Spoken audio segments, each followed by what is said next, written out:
કારણ પૂરું પડ્યું છે, જેમાં દરરોજ 1000થી વધુ લોકો માટે જમવાનું બનાવી જ્યાં જ્યાં કોરોના પોઝિટિવ દર્દીઓ હોય તેને ઘરે જમવાનું આપવામાં આવે છે।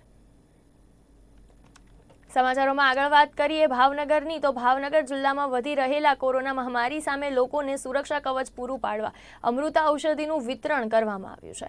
દિહોર આયુર્વેદિક દવાખાનાના જાણીતા વૈદ્ય મહેન્દ્રસિંહ સરવૈયા દ્વારા ભાવનગરના વિવિધ વિસ્તારોમાં 10,000 કિલો કરતાં વધારે અમૃતા ઔષધિનું ઘરે ઘરે જઈને વિતરણ કરવામાં આવી રહ્યું છે, જેનો અન્ય ઔષધિ સાથેનો ઉકાળો કોરોના સામે લાભદાયી બની રહે છે। અસંખ્ય લોકોને કોરોનાથી મુક્તિ અપાવનાર વૈદ્ય મહેન્દ્રસિંહ સરવૈયા પોતાના અનુભવના આધારે લોકોને કોરોના મુક્ત કરવા અભિયાન ચલાવી રહ્યા છે, જેમાં કોરોનાથી બચવા અને તેનાથી મુક્તિ મેળવવા ગળો, હળદર, તુલસી અને સૂંઠ જેનો ઉકાળો પીવા લોકોને સમજાવી રહ્યા છે।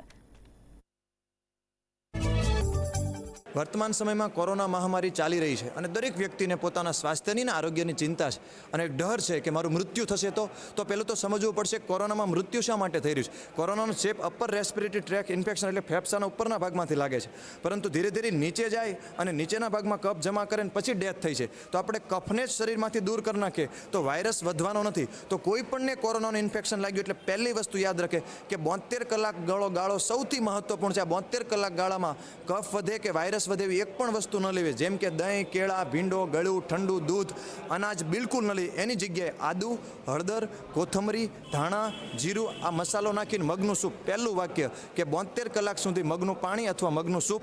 બીજું, શરીરમાં 3 ભાગ પાણી હોય, લોહીમાં 92% પાણી હોય, એટલે 500 ml પાણીમાં ચપટી સૂંઠ નાખે અને તાવ હોય તો ચપટી ગળો નાખે અને ઉકાળી અને 10-10 મિનિટે ગરમ પાણી પીએ એટલે શરીરનો 3 ભાગ અને લોહીનો 92% ભાગ બેલેન્સ થઈ ગયો, જૂનો કફ નીકળી જાય બધો અને વાયરસ રેપ્લિકેશન થતો નથી। નંબર 3 ઉપર રેસ્પિરેટરી ટ્રેકના માધ્યમથી વાયરસનું ઇન્ફેક્શન થતું હોય એટલે ગરમ પાણીમાં અજમાનો પાવડર, સૂંઠનો પાવડર અને તુલસી નાખી અને દિવસમાં 5 થી 6 વાર નાશ લઈએ એટલે નાશ, મગનું પાણી અને ઉકાળેલું પાણી, એટલી વસ્તુ પહેલાં ધ્યાન રાખે।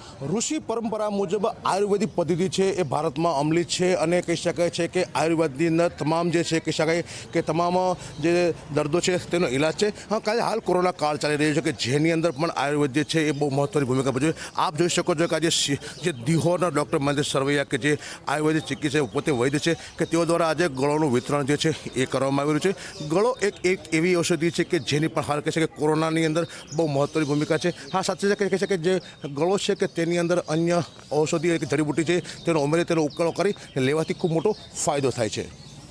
કેતન રાજપુરા, નિર્માણ ન્યૂઝ, ભાવનગર।